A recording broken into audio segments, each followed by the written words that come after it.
we spoke a little bit after the game, which is you spoke about how Granit improves the team in terms of his ability to manage possession, but it strikes me as well, even in a brief period last week, that it also has a big impact on allowing Noah to play like Noah in terms of getting on. I think he's done a good job in that more disciplined role, but it's almost twofold, isn't it, in the intensity you get? Yeah, absolutely. For first season in the Premier League, our setup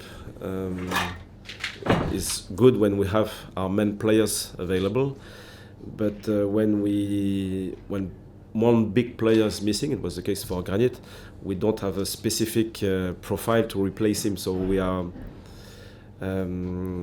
working with more versatile players, so they can do the job, but doesn't fit probably exactly their profile, and the output of the game is a bit different. It wasn't bad, but it's really obvious that the flow of the game was a bit different. Granit has this ability to stay really consistent with the ball. When it's not on, pass. When it's on, he can play forward, and this is rare in football. So it sets the tempo, and it gives this first confidence for the build-up, and is always well positioned out of possession to manage counter-attacks as well. So this part of our game is really strong, and really is important as well. So he's a good player, a really good player. So when he's not in the team, you can expect something. Even if we can counterbalance with more energy, more creativity and so on, it's not easy to do that. Yeah. You mentioned set pieces a couple of times there, which I think is interesting, because coming into the season, it was something you did a lot of preparation around, knowing how important it was going to be, recruiting to ensure you were strong from that. I just wonder what your kind of assessment is of where that tip's come from. Do you think it's teams responding to your setup? Do you think it's maybe a bit of a dip in intensity? Yeah, it's hard to say, but we worked hard this week about this topic. Not only because we faced a big problem, but we need to evolve as well as a staff. And when you reach a certain level and it's not enough, you have to work harder to reach the next level. First part, probably the opponent. They analyze our setups and they try to find the best way to threaten us. Ballard, for example, is often targeted. It's really clear. Defensively and offensively. Our delivery wasn't really good against Fulham, so it's important to work on it. And probably we need to evolve sometimes to make it less unpredictable for the opponent. So it's an evolution. Brian's obviously made that strike position his own really over the last couple of months, made a lot of progress in it. I just wonder your assessment on Wilson and Eliza, that decision you've got to make, because we spoke a bit in January about Wilson, and clearly he's not quite where he would want to be and where he was earlier in the season. Have you spoken to him since the window closed about kind of where he's at? Yeah, after the end of the transfer window, you need to reset. You might have expectations, but if it's not done, now it's time to focus on your job, and I think it's done for both of them.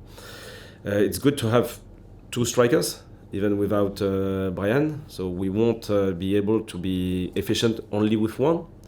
And they are still young in this league. So Eli is really young, and Wilson is a bit older, but young in the league. So you can't be mature. You can't start in this position. So I spoke often about the wingers as well. It's a tough position.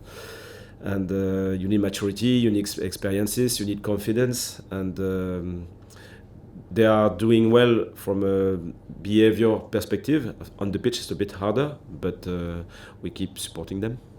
So Ahmed Abdullahi played in the 21s last week and scored. It's his first football for a while. He's obviously had an absolutely torrid run of luck.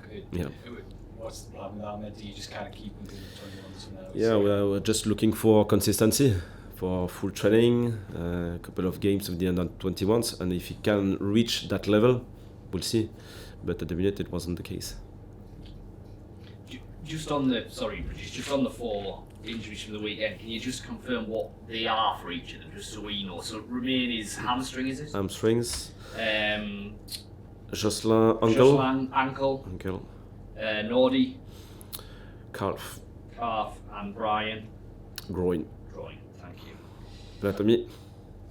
And Dennis, and Dennis, Dennis from the week before. Dennis it was hamstring. Hamstring. Yeah. Perfect. Thank you. I mean, Josselin in particular, it's really unfortunate. But, you know, we talk about Ahmed, they're not on the same level. But any player coming into a club to then have that setback straight away. I mean, presumably you're going to have to deal with the injury, but also just look after him and make sure he's all right mentally, I guess. Yeah, absolutely. It was really unlucky because it was a small kick, but really precise on his weakest point. Yeah. Totally unlucky, to be fair. And yes, but he's well connected with his teammates, so I'm not too worried, to be fair. He's a bit shy, like a new player, I believe. But already well connected with his teammates. He speaks a bit of English now, and his French is very good. So in the dressing room, it's easy to manage the connections with his teammates. Yeah. And you talked to Phil there about Wilson and Eli. Eliza in particular, you know, he started the season obviously in the team, dropped out. He's been in a little bit. He hasn't played a lot of football probably in the last 2 or 3 months. Did you always think that was a possibility in terms of how young he is and how inexperienced he is, or did you hope maybe he would have kicked on a little bit more than he has? Yeah, we always expect the best option, but the reality is not this one.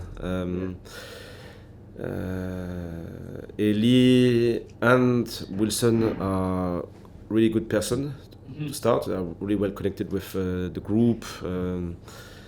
Nice guys, and they are working hard, but sometimes, especially as a goalkeeper and striker, the end product is so important. Yeah. The weight is big, and sometimes it's not easy to assume this part of the game. So it's part of their process. I mean, it's just a question of time on support, opportunities, because the group is small. Mm-hmm. So the way we designed this group, we know even if you have a couple of months without playing, you know that your opportunity will come. Yeah. Sure, because it's just a question of structure. We have 21 players. So far, we didn't have many injuries, but still possible. It happened once with 4 players, 2 in the previous week. So the game is open now for them. And so structurally, we designed this group for that reason.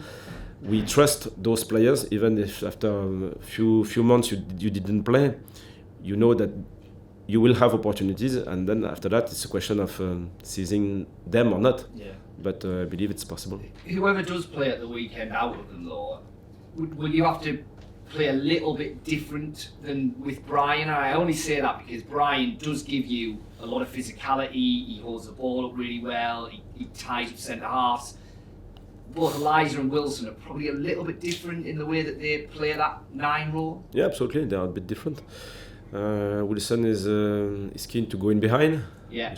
Long or shorter runs, and Eli can hold the ball as well, but in a different way. Mm-hmm. So often 2 feet rather than in behind, or to hold the ball with his chest. So he's a bit different, but I think we have the ability to adapt. So. Let's go. We'll see. Let's go. Thank you.